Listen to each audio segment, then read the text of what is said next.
Yeah, I think I mean I'll give a couple of thoughts there. So first off, I would challenge people to on this term that we brought up, which is the term of the day apparently, OTIF. If you don't know how your suppliers are shipping you from an on-time perspective, why not?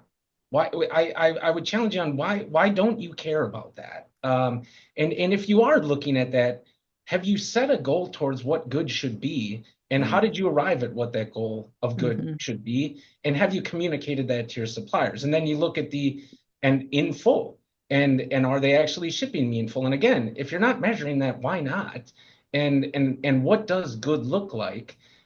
Because the OTIF concept brings those things together, and it kind of creates that perfect marriage of it. But it starts with, if you're not measuring it, why not?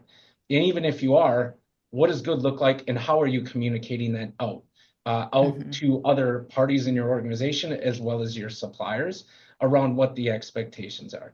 The other thing is, if OTIF in that measurement piece feels too big, as you're thinking about planning for next year, this might be the kumbaya of mine and I coming together, but it does, in my opinion, the merchant team should sit there and at some level of leadership, sitting down with the supply chain team and saying to the supply chain group, what is the biggest disruption that goes on in the supply chain today that doesn't allow, that keeps you from moving the goods through the supply chain as fast as possible?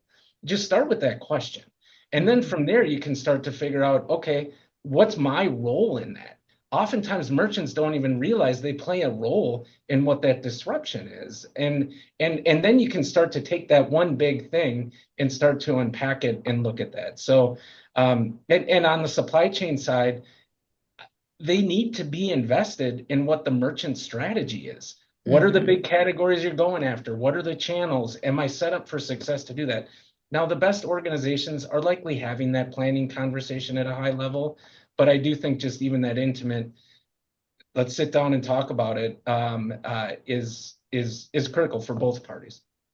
I mean, Brandon, I think what you need to do is at NRF start handing out T-shirts from SPS's booth that say your OTIF is off, and you like we can help you find it, and then they can wear that when they get back to their offices after NRF, and then they can start that conversation.